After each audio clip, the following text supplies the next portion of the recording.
Assalamualaikum warahmatullahi wabarakatuh. Perkenalkan, nama saya Noviliana, NIM 1904411000087. Nah, di sini saya akan membuat sebuah tutorial bagaimana cara melakukan preprocessing data. Nah, sebelum lanjut ke implementasi preprocessing data, kita harus tahu dulu apa sih itu preprocessing. Nah, preprocessing itu merupakan suatu proses untuk mengolah data mentah sebelum dapat digunakan untuk melakukan data mining. Lalu kenapa kita harus melakukan data processing? Nah, yang pertama itu karena data tidak lengkap atau data hilang atau kosong. Yang kedua itu ada noise, mengandung kesalahan atau mengandung data outlier. Yang ketiga itu ada ketidakkonsistennya sebuah data. Nah, pada kali ini saya akan melakukan percobaan preprocessing pada dataset yang sudah disediakan oleh aplikasi Orin. Yang mana dataset itu merupakan bound selected. Nah, di sini saya akan melakukan 7 percobaan preprocessing. Yang pertama input missing values, yang kedua select column, yang ketiga outlier, yang keempat normalize, yang kelima ada select relevant values, yang keenam data sampling, yang ketujuh randomize. Nah, selanjutnya kita lanjut membuka aplikasi Orin.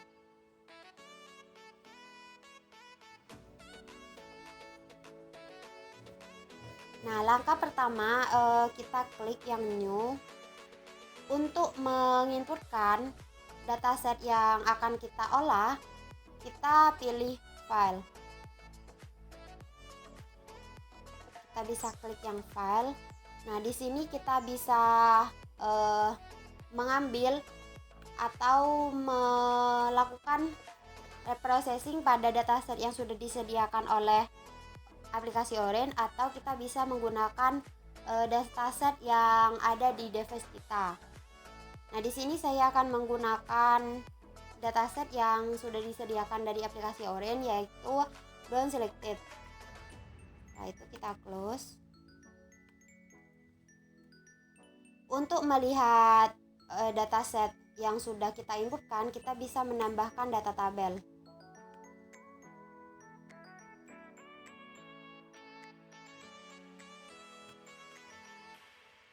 Nah, di sini di dataset bound selected ini kita mengalami 1,5% missing data.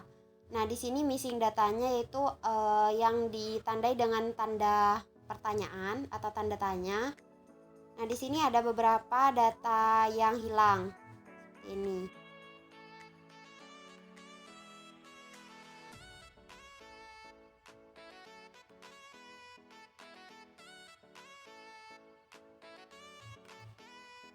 Nah, untuk mengisi atau melakukan inputan pada data yang hilang, kita bisa melakukan input.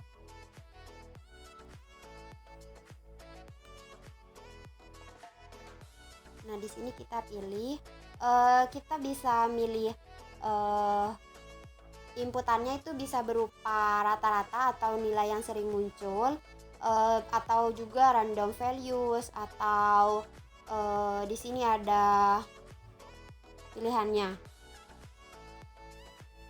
Nah, di sini kita pilih rank most frequent. Setelah itu kita pilih restore to default. Nah, untuk menampilkan data yang sudah kita isi, kita bisa menggunakan data tabel lagi.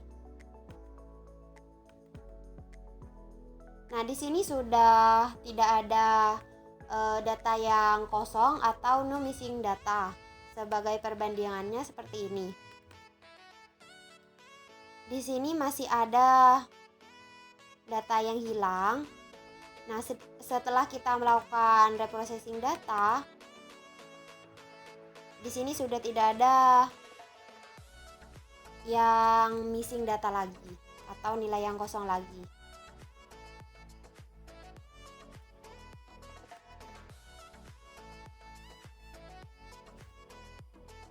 Selanjutnya kita bisa milih select column. Di sini kita bisa milih select column.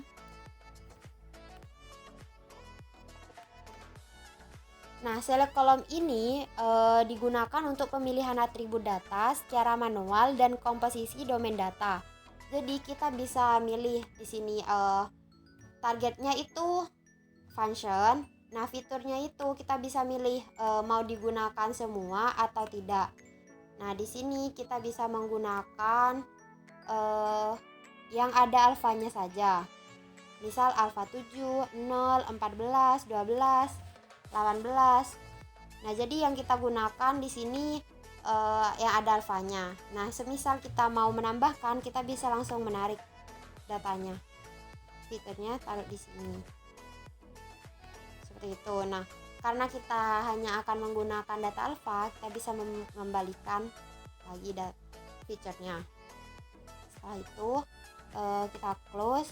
Untuk melihatnya lagi, kita bisa menambahkan data tabel.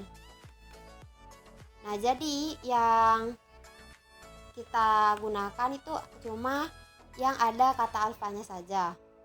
Sebagai perbandingan, di sini jika kita tidak melakukan select column, itu akan muncul semua fitur-fiturnya.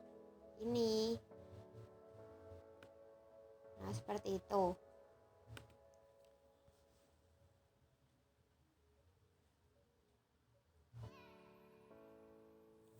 Nah, selanjutnya kita pilih outlier untuk mendeteksi data-data yang kemungkinan kecil tidak termasuk ke dalam data-data yang akan kita olah. Di sini kita bisa melakukan data outlier.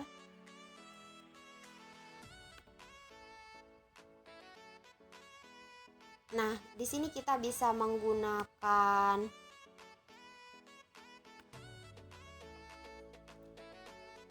scattered plot seperti ini. Nah, jadi ini datanya. Jadi yang biru itu ada protes, yang hijau itu ribo, yang merah itu res, seperti itu. Nah, kita bisa juga melihat menggunakan tabel. Kita tinggal tambahkan data tabel. Nah, ini untuk inlayernya. Kalau kita ingin melihat outliernya, kita bisa memilih yang outlier ke data. Nah, seperti ini outliernya. Di sini juga bisa melihat. Nah, ini inlayernya. Kita bisa juga mengubah ke outlier juga.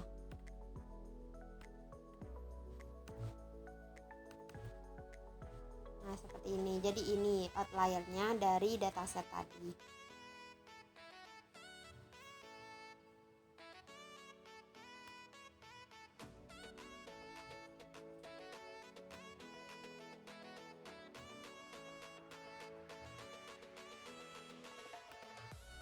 Selanjutnya kita akan melakukan sampling. Nah, di sini kita bisa menggunakan data sampler.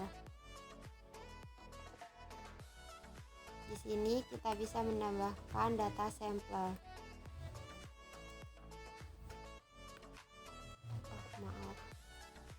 Data sampler.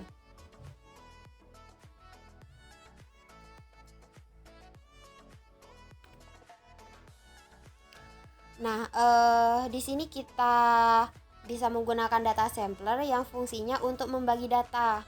Nah, di sini kita bisa menggunakan dua tabel, data tabel sama data tabel.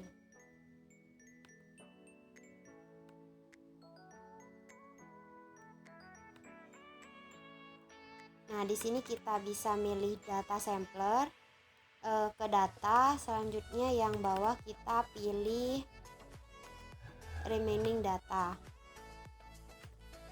Jadi di data sampler ini kita bisa membaginya berdasarkan proporsi, sampel, atau juga cross validation. Misalkan kita membaginya melalui yang proporsi.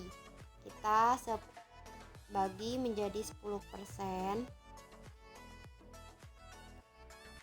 Nah, di sini sudah muncul. Ini data yang sudah dibagi, dan yang tabel di bawah sini ini adalah data yang data sisa. Jadi perbandingannya seperti ini. Ini data yang sudah dibagi, data sampler.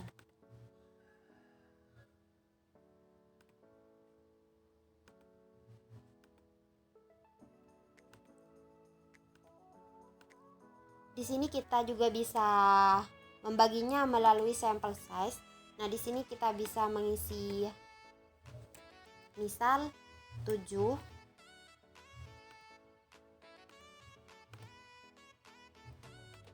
Nah, di sini juga sudah jadi isi datanya ada 7. Nah, dan yang ini adalah sisanya dari yang sudah kita bagi. Jadi seperti ini perbandingannya.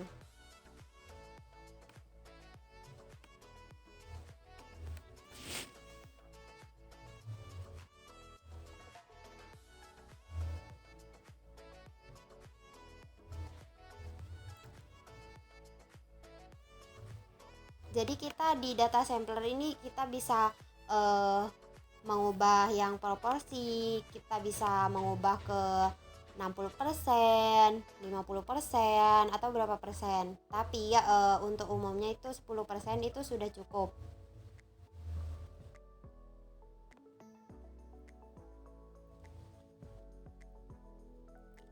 Selanjutnya kita melakukan randomize.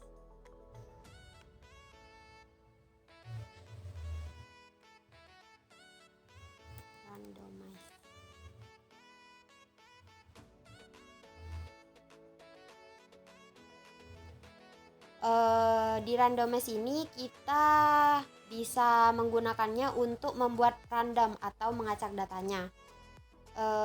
Kita bisa mengacak berdasarkan kelasnya, fiturnya, atau metasnya. Nah, di sini kita coba berdasarkan kelasnya. Untuk melihat kita bisa menambahkan data tabel lagi. Nah, seperti ini. Tadi kan datanya seperti ini.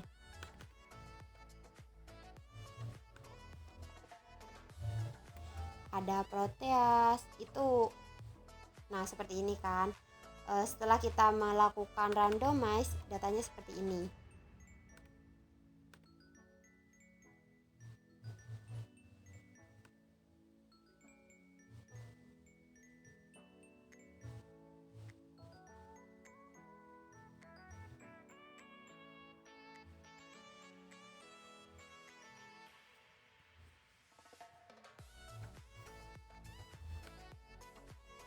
Nah, ini sebuah contoh dari preprocessing data.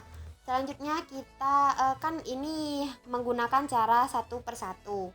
Jadi melakukan input, outlier, data sampler, randomize. Nah, kita untuk cara yang kedua itu bisa langsung menggunakan preprocessing. Caranya kita sama seperti tadi, menggunakan file. Kita pilih terlebih dahulu. Kita di sini menggunakan browse selected. Nah, selanjutnya kita pilih jika kita ingin menampilkan tabelnya, kita pilih data tabel terlebih dahulu. Nah, di sini sama seperti tadi, yang mana dataset ini mengalami 1,5% missing data. Selanjutnya kita pilih prep process. Nah, di prep process ini kita bisa milih. Yang pertama, karena dataset yang kita gunakan itu ada nilai yang hilang, kita menggunakan input values. Nah, di sini input missing values. Nah, di sini kita bisa milih. Kita bisa ada 3 pilihan. Yang pertama itu rata-rata atau nilai yang sering muncul. Yang kedua itu dengan mengisi values ya dengan random. Yang ketiga itu kita bisa menghapus baris yang ada missing values-nya. Nah, di sini kita pilih yang nilai sering muncul atau rata-ratanya. Terus kita bisa menggunakan select relevant values. Nah, di sini select relevant values ini bisa kita gunakan untuk memilih fitur mana yang paling bermanfaat untuk modul kita nanti, yang dia mempunyai correlation yang tinggi. Nah, sebenarnya penggunaan select relevant values ini sama halnya dengan rank. Seperti ini.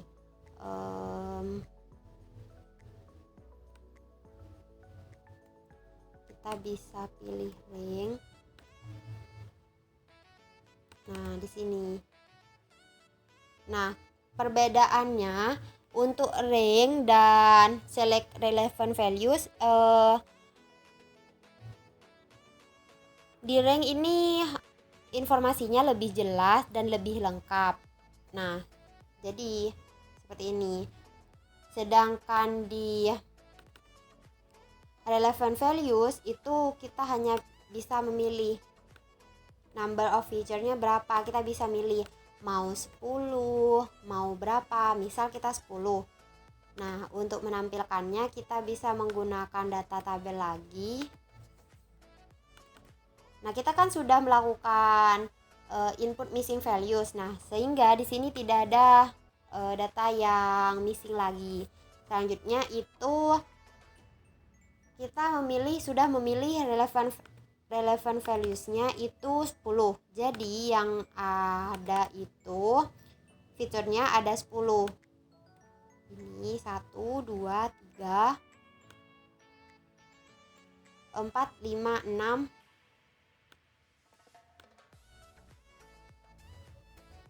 7, 8, 9, 10. Jadi sudah ada 10. Nah, kita bisa juga ngubah menjadi 5. Jadi yang ada di sini ada 5 fiturnya. 1, 2, 3, 4, 5. Nah, jika di select relevant values kita cuma bisa milih. Nah, sedangkan di rank kita ada informasi. Nah, seperti ini. Nah, jadi base rankingnya itu kita bisa milih di sini. Kalau 5 ya seperti ini.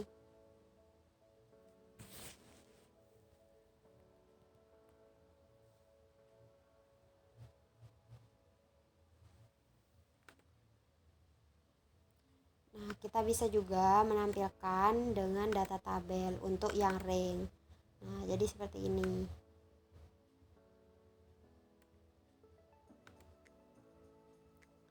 Selanjutnya kita bisa melakukan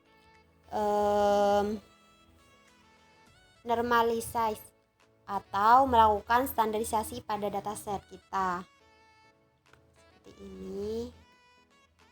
Kita juga bisa milih mau standarnya ini atau centernya 0 atau scale-nya 1 atau bahkan normalisnya interval min 1 sama 1 atau yang 0 sama 1. Misal kita milih yang ini. Jadi datanya itu akan seperti ini. Misal kita ubah. Kita pilih yang ini. Jadi datanya akan berubah.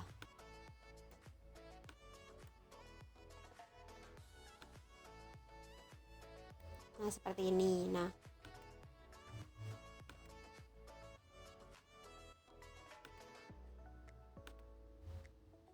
jadi datanya akan berubah. Selanjutnya kita juga bisa memilih randomize. Nah, kita bisa memilih ya.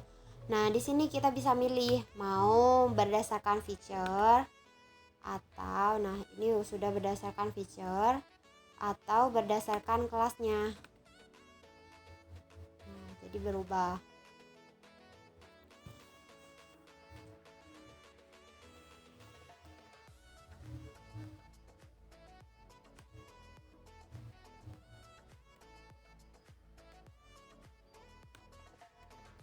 Nah, mungkin itu saja dari saya bagaimana cara melakukan reprocessing data menggunakan aplikasi Orange.